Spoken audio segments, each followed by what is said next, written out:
Mel Albin. I'm the host and the founder of the Jazz Confusion My Power name Hour. is Dion Parson, and I'm honored to share my passion of music with you, our listening audience, through my cultural heritage.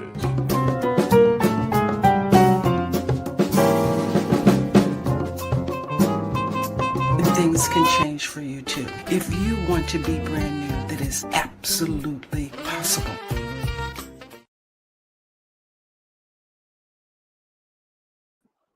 Welcome, everybody. And this is the Jazz Confusion Power Hour. And I'm your host this evening. My name is Mel Albin. I'm the founder of the Jazz Confusion Power Hour. And I want to tell you a little bit about why I decided to create this show. I think that one of the best parts about listening to music is getting to know the musician or the vocalist or the songwriter or the producer that produced the music that you love so much.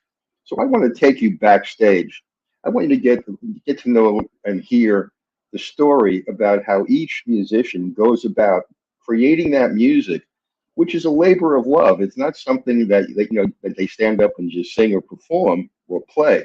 It takes years of concerted effort, training, dedication, and I want you to get a better feel for what these artists do every day. So the Power Hour broadcasts weekly on the Source TV radio network. We broadcast live and streaming 4K and Dolby True HD. Source is a nonprofit 501c3 radio station. We support jazz and Black and minority micro businesses to build scale and to get on finance industry radar and ultimately create and increase the generational transfer of wealth, but helping the families and helping the community to prosper. We depend on listener donations, artists who appear on our show for mutual support, and also sponsors to cover the cost of broadcasting. So any donation that you make is greatly appreciated, and remember, it's always tax-free. The Power Hour has had over 150 amazing guests, whether well-known and becoming well-known, musicians and vocalists. Some of the artists on the Power Hour have included Eric Roberson, Mesa, Brian Culbertson, Paul Brown, George Benson, Raheem DeVaughn, Esperanza Spalding, Niels Jipna, Reagan Whiteside, Eric Darius, Greg Adams, Tom Brown, Costello, Pieces of a Dream, Kamasi Washington, Keiko Matsui, Kim Scott, Annie Lennox, Eddie Levert, Felix Cavalieri, Walter Williams, Dwelle, Maria Antoinette, Jay Brown, Miss Monet. I can go on and on. We've also had on the show, we've had the late Bobby Caldwell, Jeff Bradshaw, Tammy McCann, Jeff Beck, Eric Burden, and many, many more. So I want to give you the range of the kinds of artists that have appeared on this show, and we bring you the best in jazz and jazz crossover all the time. Tonight's no exception. Raised in Binghamton, New York, it was music in Steve's house, blues, rock and roll, and jazz. His dad's father, called Grandsir, played trumpet as a hobby and loved Duke Ellington, Louis Armstrong, Count Basie, Glenn Miller, and the big band swing music. His grandmother was a semi-professional stride pianist who gigged in restaurants and loved playing standards like Embraceable You and Honeysuckle Rose. Steve found the trombone by the fourth grade, and that became his artistic instrument lifelong. By the 10th grade, Steve began studies in Hartford, Connecticut, at the Hart School of Music under tutelage of the great Jackie McLean. Hartford became the new home where he would raise his family and teach in programs for over 30 years. Today, Steve is widely regarded as one of today's leading voices in the trombone. And I just lost my place. I apologize. and and he's performed at major venues around the world, including appearances at the North Sea Festival, Montreal, Vienna, Montrose, Newport, JVC, Detroit, Chicago, and Playboy Jazz Festivals, the Jimmy Fallon Show with Stevie Wonder at the White House tribute to Ray Charles. Davis appeared for over 150 recordings, including 20 as a leader. He joined the Berklee College of Music brass department as full professor. Other prestigious educational affiliations have included the San Francisco Conservatory, RJAM faculty, Janie Ashrol's Summer Jazz Workshops, Skidmore Jazz Workshop, Jazz at July at UMass Amherst, Stanford University Jazz Workshop, along with his incredible vocalist wife, Albin Davis. They form a formidable trio, a formidable duo, I apologize. So please welcome tonight's special guest, the one and only Steve Davis. Hey, Mel. How are you? Welcome, Steve. Fine. I hope you heard my intro, so now you have to live up to it. I did. Thank you so much. I appreciate Well, it. it's well deserved. Steve, I always like to start out with a kind of a simple question. What's cooking? What are you doing for the rest of 2025? What do you have in store for everybody for 2026? So why don't you take a shot? Yeah, great. Thanks for asking. I was jotting down a couple of dates that are coming up. Well, I just finished a week at Smoke Jazz and Supper Club with the We See All-Star group, which is the name of my most recent release on Smoke Sessions Records. And that band is really incredible. It features Eddie Henderson on trumpet and Ralph Moore on tenor saxophone. Terrific. And Rini Rosnes on piano, and Essiet on bass, and Lewis Nash on drums. And we will have some dates with that group at Dizzy's at Jazz at Lincoln Center and at Sculler's Jazz Club in Boston in mid-April of 26. Wonderful. And we just played last week together. And of course, you mentioned my wife, Abena Davis. We love playing together and playing quintet in the quintet format with, voice and trombone and rhythm section, piano, bass, and drums. So we have a few engagements lined up, notably at the Side Door Jazz Club in Old Lyme, Connecticut. Yeah, and that's the day after Thanksgiving. I think it's November 28th.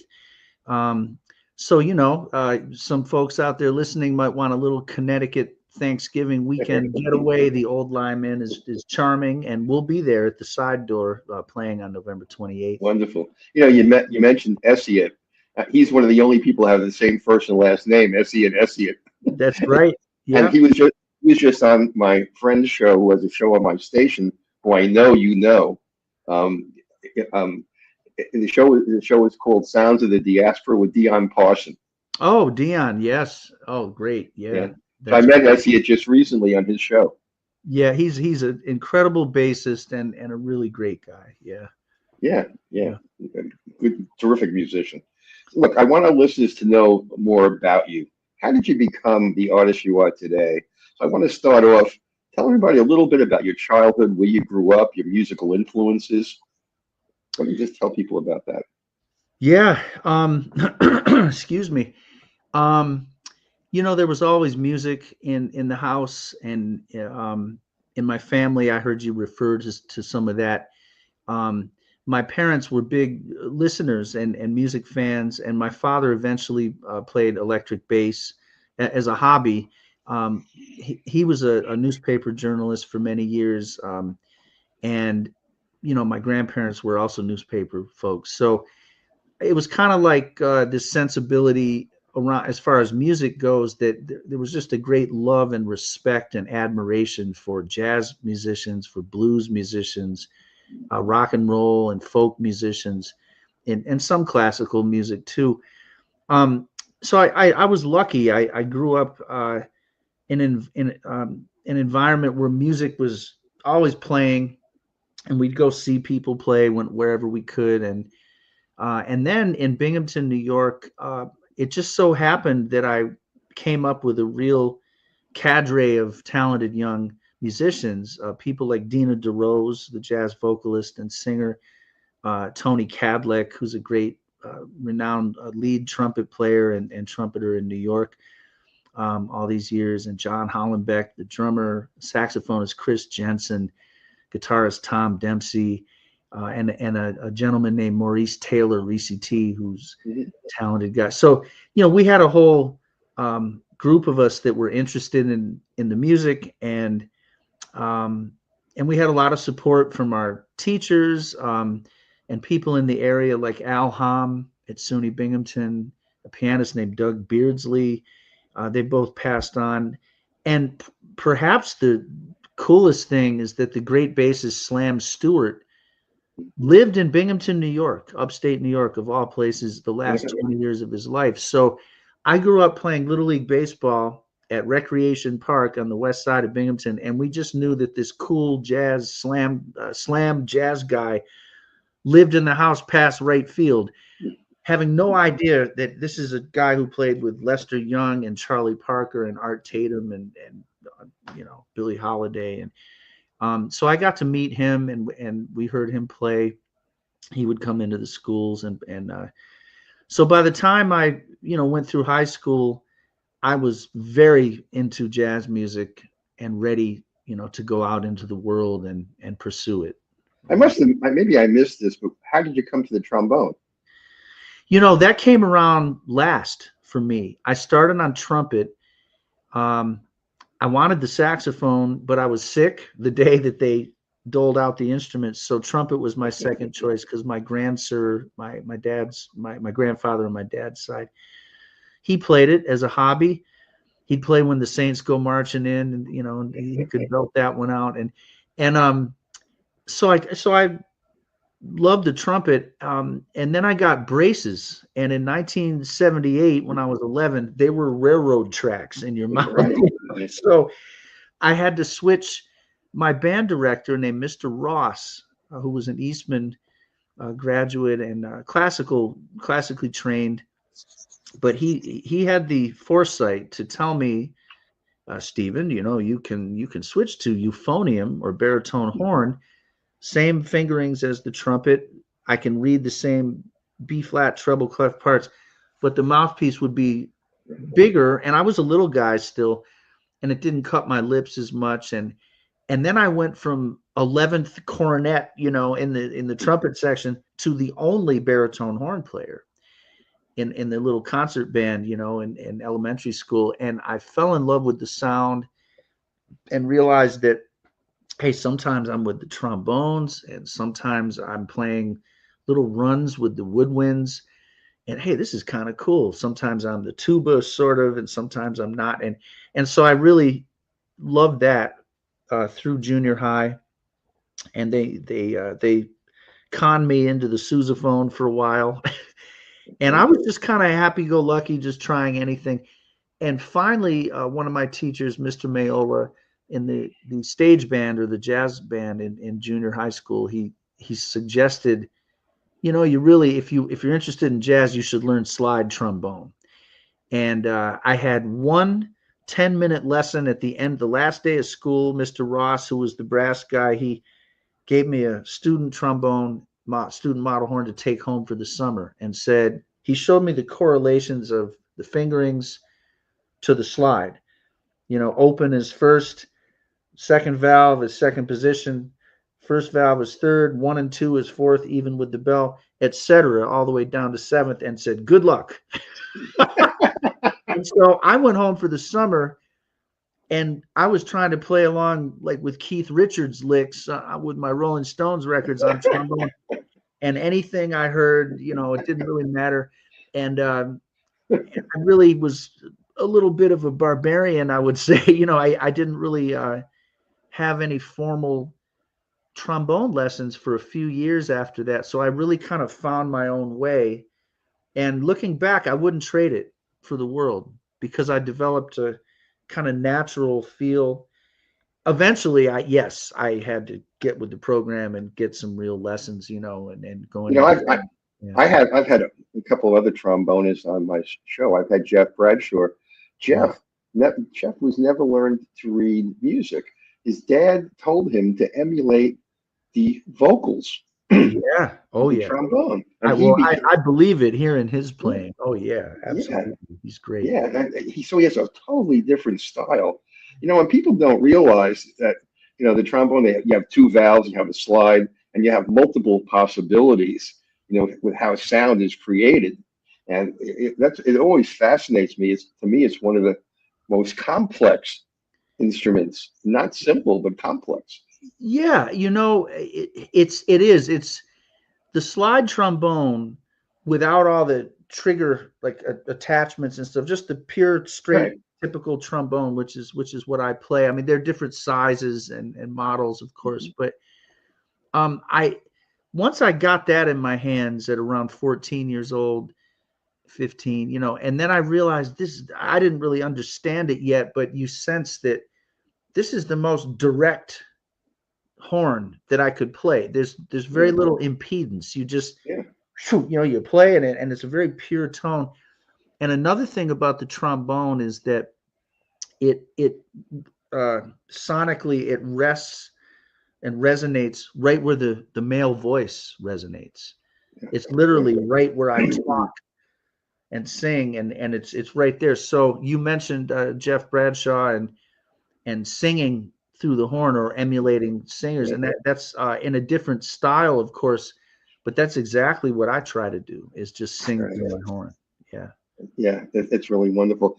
Steve, you're always included among some of the really great contemporary jazz trombonists like Steve Turre, Wycliffe Gordon, Marshall Giltz, John Fedgcock, and Michael Dries. How is your trombone technique similar or different from those great trombonists? Everyone you mentioned are all great. I think all of us, you're just going to have your own personality when you play any instrument. And you're going to have your heroes and your influences. For me, and I'm sure with many of the great players you mentioned, you could put us all in a room and bring up names of historically great trombonists all the way back to Kid Ory or Jack Teagarden or Dickie Wells or J.J. Johnson, of course, and Curtis Fuller, Slide Hampton, Frank Rosalino, Carl Fontana, Al Gray. I mean, there have been so many greats in the history of jazz music. And so I personally gravitated early on toward J.J. Johnson and Curtis Fuller. I happened to hear recordings that my father had in his record collection of J.J. with Miles Davis in the early 50s and other recordings, J&K, Kai Winding and J.J. Johnson. And of course, Curtis Fuller with Art Blakey and the Jazz Messengers, and on some of the other Blue Note records with people like Hank Mobley and Lee Morgan. And I just, I heard those two and a little later Slide Hampton and really felt that, particularly JJ, it was like on Horace Silver's recording Cape Verdean Blues from the mid 60s. So he was really at his zenith at that point, technically, and just his sound, his command. And I'm not thinking about that stuff. I just liked it. And I heard it and thought, that's a trombone, like, wow. And I kind of got spoiled, from that point. And, at some point you realize, though, that you're sort of stuck with yourself, and it's like, no one's going to be J.J. Johnson or Curtis Fuller or any of the greats. And then I started to embrace a little more along the way my own sound and my own instincts about playing. And then you kind of really just try to play what you hear, play what you feel, sing through the horn, keep studying harmony and rhythm, and learn tunes, learn repertoire, learn about chord progressions. And pretty soon you realize this music we call jazz or improvisation, it's a language. It's a universal language. And you're kind of pulling from all kinds of players. I mean, I love Dexter Gordon. I love Miles Davis. I love Chet Baker. I Hank Mobley, I mentioned. I mean, I could go on and on with all Jackie McLean, who somebody I left off that I love how funky he can get his trombone shorty. Oh man, he's great. Yeah, absolutely great. And were it not for, say, Fred Wesley, maybe there wouldn't be trombone shorty. Although he's from New Orleans, so he comes from that second line tradition, which is so strong. He comes Marsalis, the other, they all come from that. Yeah. Delphio Marsalis is a great trombonist who's my colleague and roughly my age, and he's great. And there's so many great players today. I'm listening to everybody. One time, I got to know Curtis Fuller years ago very well. I followed him around in New York when I was young. I watched him play many times, and then he really kind of took me under his wing. So through my 20s and 30s, we were very close.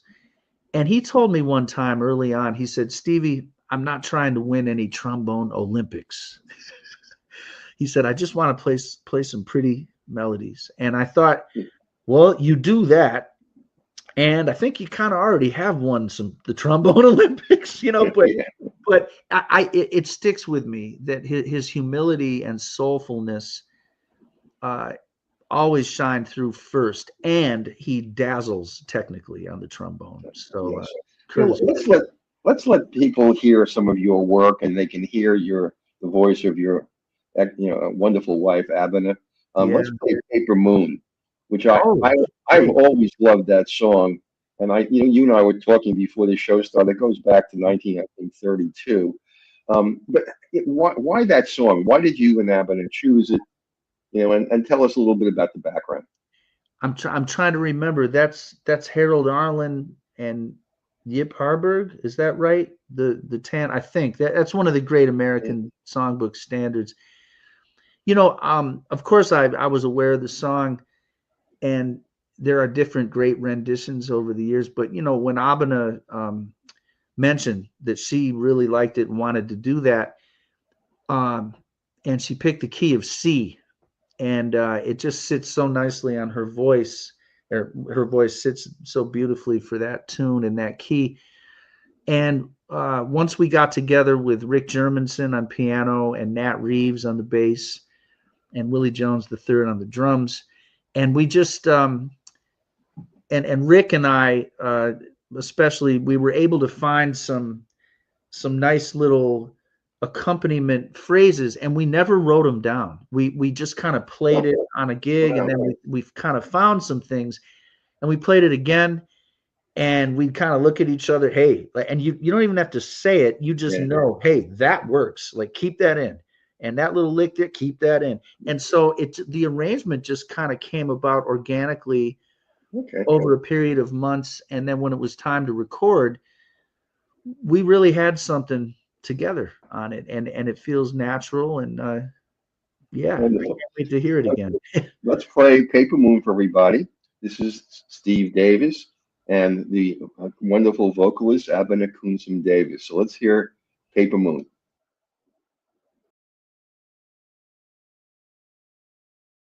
I never feel a thing is real when I'm away from you. Out of your embrace, the world's a temporary parking place.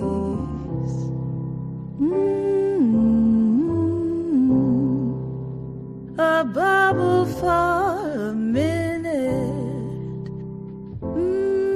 You smile.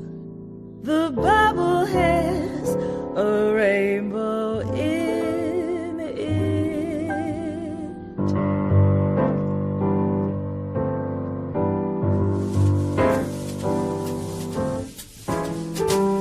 Said it's only a paper moon floating over a cardboard sea, but it wouldn't be make-believe if you believed in me.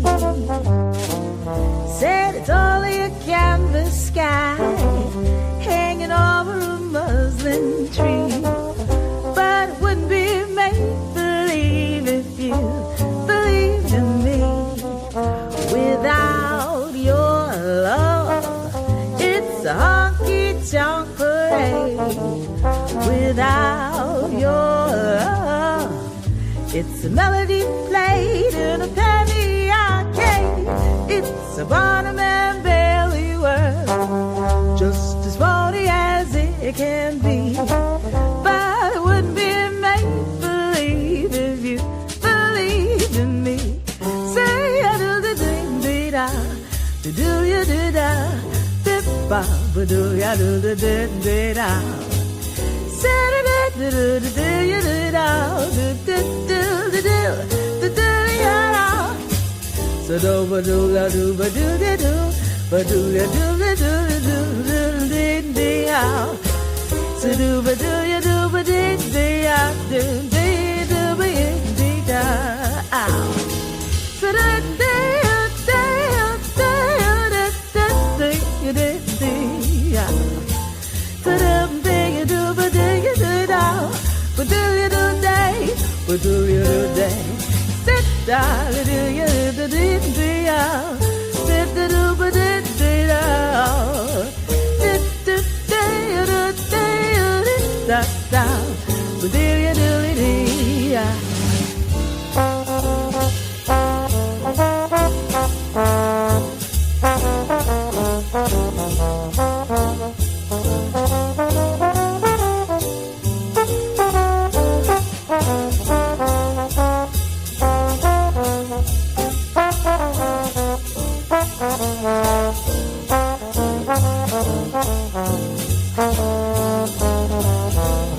That's great, Steve. Your mic's off. Turn your mic back on. Yeah, got it on. Yeah. That's great. We got some comments from listeners already coming in. Oh, nice. This is from Pauline Rivera. Steve, you have such a distinct and warm tone and great vocals. Oh, that's very nice. Thank you, Pauline. Wow. Here's another one. Charlie Denson loves scatting. Yeah. Albin is a good scat singer and really delivers a song, the melody. Yeah. It's beautiful. Bonnie Dickinson, smooth, great arrangement of this classic. Thanks. Thank you all. Wow. Another one, Betty Zachary, great horn harmony and smooth chord changes. Wow. That's a great compliment. Thank you. Yeah. Well, look, you got people loving your music already. Oh, that's so great. Well, that's the idea. Back to like the style thing about playing trombone for me, that's my instrument, that's my voice. It's precisely that. It's your voice. It's the way you express yourself musically. And our job as musicians is to play songs for people. That's it. And I remind students of that all the time. And I'm reminding myself all the time. Yes, we musicians can get really in the weeds with, all the cool theoretical harmony, and you can play this chord or this scale over this chord, and the technical aspects of any instrument. For me, it's trombone. But ultimately, I really am not very interested in how high or fast I can play, or I like to play things, on the horn. I can get around the horn pretty well. But like Curtis Fuller said to me years ago, I'm not trying to win any Olympics. I'm trying to play good music and be connected to the song, and always keep the listener in mind, always, and try to connect with the audience. And yes, connect with your fellow musicians. You have to do that. But if we're doing that with a like mind, it really translates to the listener. And people hear, like the comments that came in, I just love it. I know Albin is going to love it. And all the cats on that record date, Rick and Nat and Willie Jones, like they're just going to feel good, that we did something, The way you played on that track, it reminds, Miles Davis always had these great, simple insights into music. And one of the things he said was, what makes a great song are the notes you don't play. Oh, yes, sir.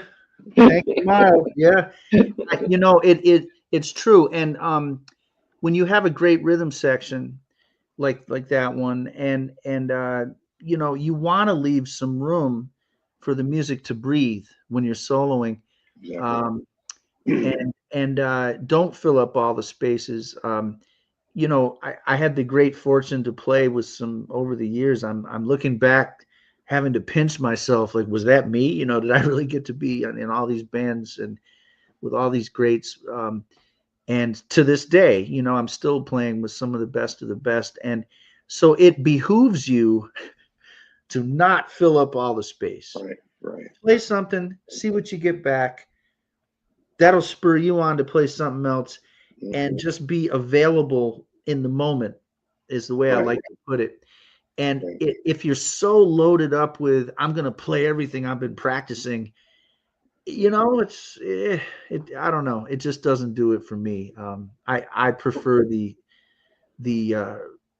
resultant kind of overall feeling when you're not trying to play too much and just play some good stuff in the right place at the right time. And that reminds me in a one-off way, Ringo Starr never liked to do solos, he said, and neither did Charlie Watts of the Stones on drums. They said their role. I loved him. Yeah. Their role was just, and Charlie Watts was a jazz drummer. It always came through. But they also recognized that they're not supposed to be the lead. They're supposed to be the core that keeps everything together. And so what you're saying is just really good. Which brings me to the next question. Yeah. For our young aspiring jazz musicians out there, is there anything you wish you had spent more time on as a student and maybe spent less time on? Oh boy. Yeah. I wish I had kind of maybe taken some of the technical aspects of practicing my instrument a little more seriously early on. It might have helped me, have a little more facility. But honestly, I wouldn't really change much. I played a lot, listened a lot. I hung out and ran around and just was immersed in the music. And I think that's just kind of my story and how I found my own voice in this. We all look back and say, gee, I should have done more of this, or I should have done less of this. But I really wouldn't trade any of it. It's been a wonderful ride, and I'm learning every day. I'm still learning. I'm learning from musicians who are half my age and younger.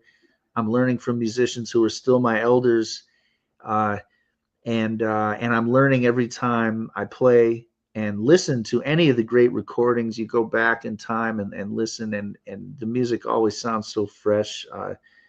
So yeah, it's just a wonderful journey. Well, picking up on this, how would you describe your relationship with the trombone? What's the most important qualities of a trombone for a jazz musician to know? Wow. Yeah, man. To really appreciate and embrace your sound, your own sound. That's what we trombonists really have going for us more than anything and we hit on it a little earlier. How do you find it? Well, you play a lot. Yeah. There's a thing called long tones, that you've probably heard of, that brass players and woodwind players do. Where you just play soft notes and you hold them out for long times, and then you kind of do that through the different ranges of the horn and play loud and soft and just gain a kind of focus or core, which is a word you just used about rhythm section players and their approach. And I'm thinking about Nat Reeves on the bass. He's someone who really understands that as a bassist. Just what you described about Charlie Watts's drumming. It's like it's a universal concept. The great rhythm section players get it. You know, the great pianist Larry Willis, who I knew and loved, and we worked a lot together. He loved to comp. I mean, you could just feel it. He loved to accompany and comp. Could he solo? Oh, heck yeah. Big time. But the comping was the magic, I think, for him. And so he worked a lot. People loved playing with him. As a trombonist, I tried to find something similar with my sound. And I've always been pretty good at blending with other musicians, whether it's in a quintet, a sextet, trombone section in the big band, playing with a vocalist, which I love to do, and particularly with Albin, because she's such a strong musician that, you know, it's almost like playing with a fellow horn player on the front line with her. And I love to, you know, play behind her, and her phrasing is so hip that I get to fall into some hip spots that feel good to me, you know, like to play, like I would want to play there, you know, where she left the space. And so you know, I've always, and then of course playing with any rhythm section, something I've talked about over the years, it just kind of occurred to me that as a trombonist, you know, I really try to be like a fourth member of the rhythm section. Okay. So you've got, you know, if it's piano, bass, and drums, for instance, I get it. I want them, I want to be kind of in it with them. I don't want to be out in front of them. Although, yeah, I guess I am. You know what I mean? So it's not that I'm reluctant. It's just all the good stuff happens when you're kind of more in the fabric of what they're doing and really paying attention to that. Let's pick up on that a little bit more. Why don't you tell everybody a little bit more about your specific trombone, the mouthpiece setup, yeah, you know, how it influences sound and performance. The slide is a unique element. How do you utilize its potential beyond just, you know, glisten to us and scoops to create the unique voice? What do you tell us a little bit about your trombone? Yeah, Mel, man, you're getting inside the qualities of the horn, man. That's really cool. You know, the particular horn I play, let's see, I'm 58. I got it when I was 21 years old. I was with my mentor, the great saxophonist Jackie McLean, the great alto saxophonist and educator. And I was studying at the Hart School in Hartford, Connecticut. And one day, Professor McLean called me early in the morning, like 6:30 in the morning, and I answered the phone. And for the young listeners, this was landlines. There was no cell phone. and he needed a ride. Something came up, and his ride to New York fell through. And so I had a car, so I went and picked up Professor McLean, and we drove to New York City that morning, 2 hours from Hartford, Connecticut. And as always, I got to just be riveted in the car, soaking up these stories he had about growing up in New York City and learning from Charlie Parker and Bud Powell and playing with Miles Davis at 19 years old in the early 50s, and going to high school with Sonny Rollins. And I mean, you can imagine it was just thrilling. So we get down to New York, and he's getting his saxophone repaired.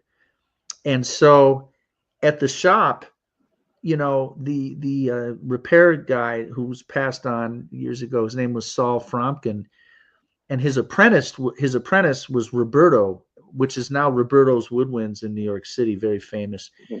And so I was an apprentice to Jackie McLean. Roberto was the apprentice to Saul Fromkin. We always, every time I see him, we laugh about this. And Saul finished the repair. Benny Golson dropped in the shop that morning, by the way. And you can imagine for a 21-year-old, that was pretty thrilling. And so then he donated some instruments for Jackie McLean to bring to Hartford back home for not the university program, but for the Artist Collective, which is the cultural center in the inner city in Hartford, Connecticut, that Jackie and Dolly McLean, his wife, had founded. So I'm loading clarinets and trumpets and, all this stuff. And at the end, Saul Fromkin says, I've got this professional model large bore Courtois trombone from France. It's used, but it's in mint condition, but it's probably too big. Your little kids up there in Connecticut couldn't. So Jackie McLean said, well, Saul, this is one of my babies here from the college. This is Stevie D. He'd given me my nickname already. He said, hey, son, you want to try the horn? I said, sure. And he opened the case, and it was like the singing sword. It just, it was just, oh my goodness, look at this thing. And I got the mouthpiece something close to what I played. I played one note, an E flat. I remember it like yesterday. And Jackie McLean said, like warm butter. So I played for a few minutes. Jackie McLean says, man, you sound great on that horn. You want it? I said, well, Mr. McLean, I don't have any money. He said, do you like the horn? I said, yeah, but I don't. He said, do you like the horn or not? Do you want it? I said, well, yes. He said, puts his arm around me. He says, okay, Saul, Stevie D's going to take the horn. How much you want for it? So I walked out of there with this incredible instrument. Wow. Great story. $400. I mean, it's unheard of, Yeah. And I've been playing it ever since because it's my sound. Wonderful. What a great story. And I call it Old Faithful because now I didn't call it Old Faithful back then, but all these years later, that horn and I have been all over the world together. I've played every record date almost I've ever made on that horn. I think I'm on my 6th case with the same trombone. The horn lives on, the cases go by the wayside, right? Yeah. And it's a large bore trombone, but it's light. It's very light for a big horn. So it's not quite the tank that some other models are. And the Courtois does not, the Antoine Courtois company doesn't make them quite the same way anymore. So I'm going to play this baby. Yeah, they probably make them in China now. Oh, geez. I don't think so. But Steve, let's play another one of your songs. I want people to hear more of your music. So let's play Interface. And after I play it, you can come back and tell us a little bit about it. Okay, great. This is Interface by Steve Davis. With Hank Jones. Oh, yeah. With Hank Jones. Okay.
Hey, Steve, that's just really terrific. We got so many comments coming in. Oh, thank you, Mel. Yeah, here's one. Betty Zachary, great horn harmony and smooth chord changes. Thank you, Betty. Wow. Here's another one. Ricardo Sintis Estelle, keep it up, guys. You all are the goats. Oh man, thanks, Ricardo. Man, wow. Tina Tranchilla, Steve, you produce such a rich, full tone across the entire range of the trombone, from soft, breathing notes to powerful, bright sounds. Thank you, Tina. You got some horn aficionados here. Yeah, I guess so. Yeah, who's on the keys? Yeah, Rachel, that is the one and only Hank Jones. And this was recorded in 2008. And Mr. Jones, this was June of 08. So I think he was 89. He was almost 90. Because his birthday is July 31st, and he would have turned 90 in July. So he was 89 years old. Here's another one. Steve, your sense of timing and groove is spot on. Wow, thanks, Ken. Man, you got a lot of people who know the trombone apparently, or know jazz for sure. That's beautiful. I appreciate every bit of it, and you know that I haven't heard that in a long time. And Peter Washington is on bass, the great Peter Washington, who's a few years older than me, and we always talk about this session. There's no drums; it's just the three of us. And the concept for it was there was a club in New York City down in the Village for many years on University Place, excuse me, and 11th, or was it 13th, 11th, called Bradley's. Oh, I know Bradley's, yeah. Yeah, and so Hank used to play there often, and people like Cedar Walton, and I mentioned Larry Willis before, Harold Mayburn, Tommy Flanagan, Kenny Barron, all the great pianists, John Hicks, Ronnie Matthews. You could just go on. And my idea was to sort of fulfill a dream to play with Peter and Hank. That would be a really great piano bass duo. And could I fit in on the old slush pump and not mess it all up? So, you know, and I kind of went into it, and I had been thinking about all this for years. I think I was in my early 40s on this session. So it, you know, I'd been dreaming of playing with Hank Jones for a long time, and we had done a record just the year prior called Eloquence for John Lee's label, the bassist and who curates the Dizzy Gillespie All-Star projects and big band and everything. And so he had started his own label. So we did Eloquence for the JLP label. And then this one, we did it as a follow-up because Hank Jones told me after the first session, he was very proper when he spoke. He said, why Stevie, we had such a good time. I think perhaps we ought to do it again. And what's the background, Steve, on the song interface? Well, that's Hank Jones's composition. Okay, thank you. Yeah, and I learned it just by going to hear his trios with George Mraz on bass and Dennis McCrell on drums, or you know, listening to different versions. I think he recorded it originally maybe with Dave Holland and Billy Higgins on a record called The Oracle. I think I have this right, from the late 80s maybe.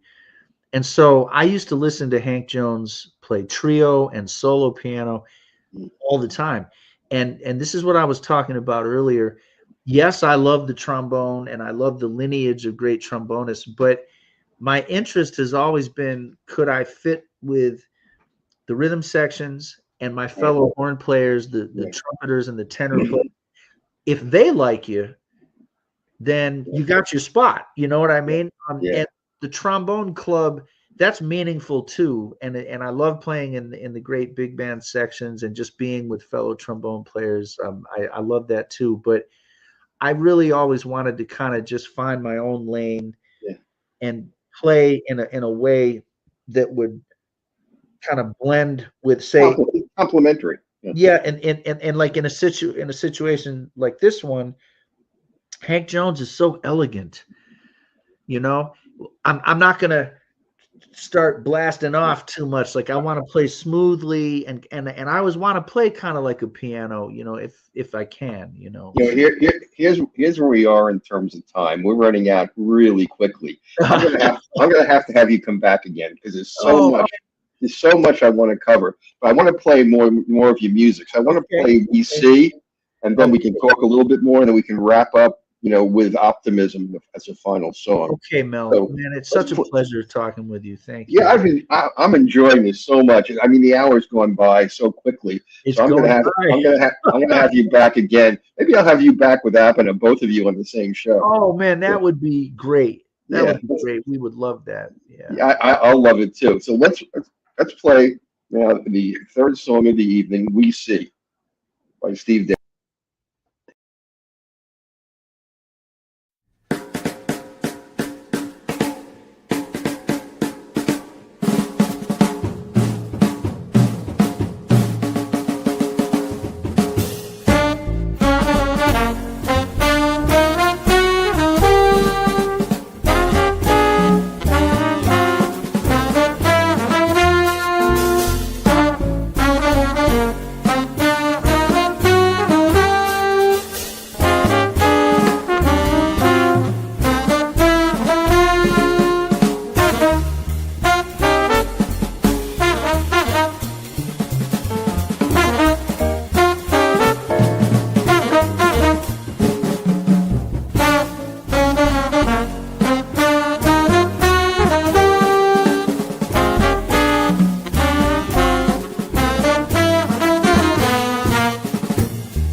Wow, Steve, that is just super.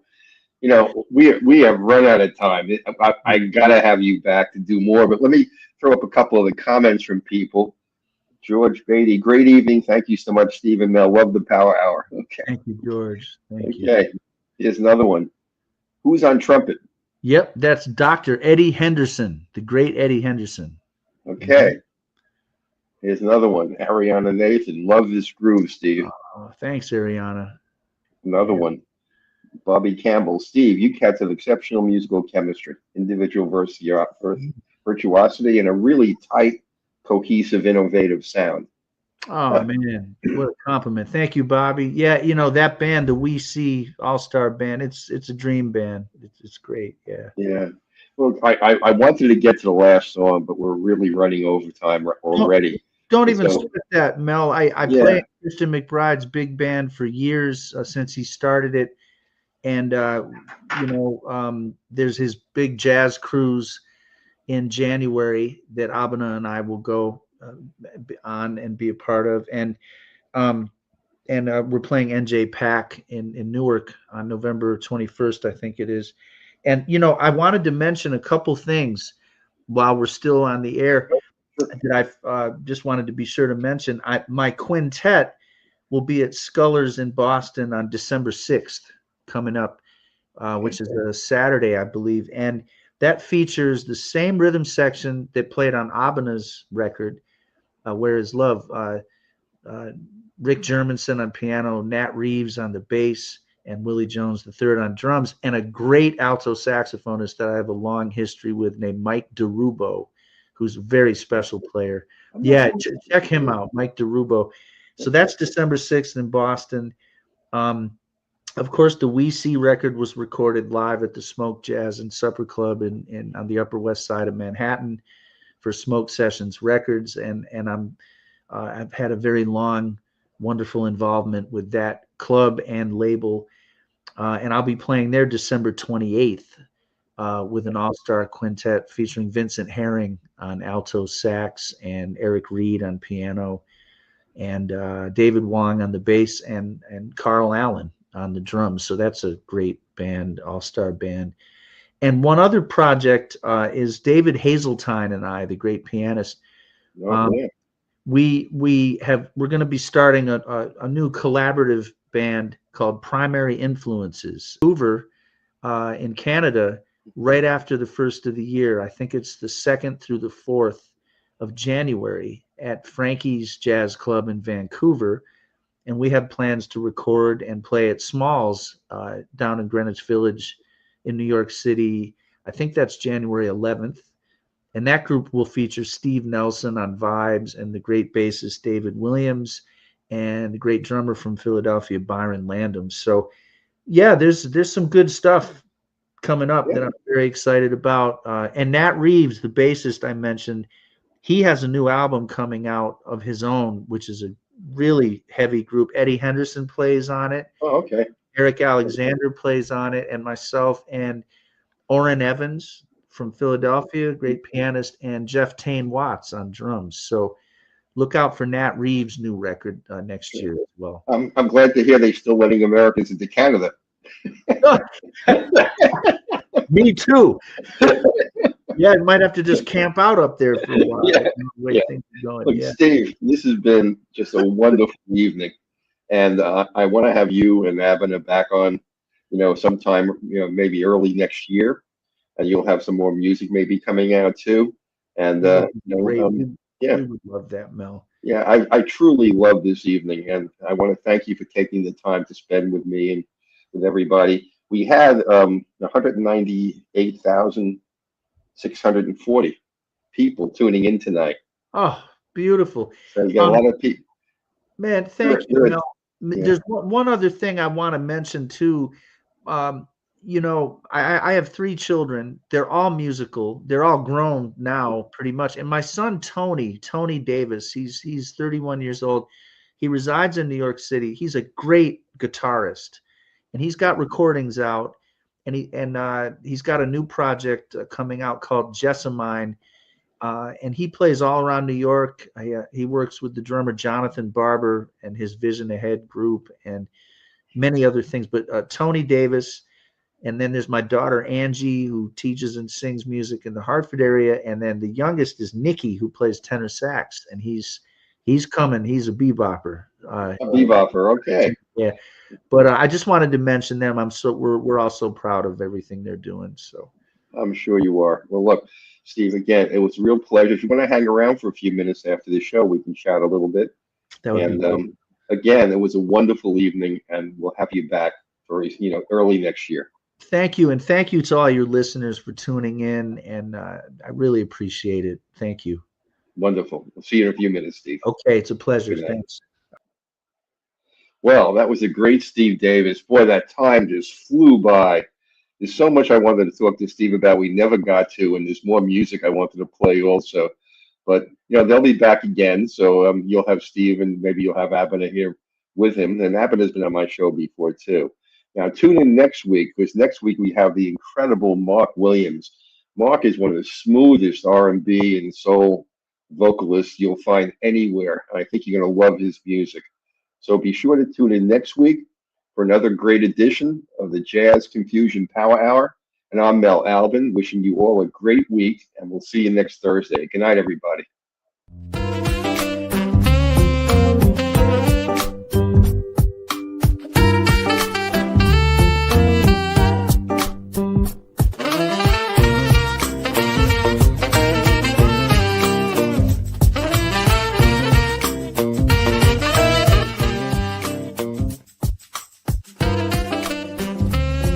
I'm Mel Albin. I'm the host. I'm the founder of the Jazz Confusion Power Hour. My name is Dion Parson, and I'm honored to share my passion of music with you, our listening audience, through my cultural heritage.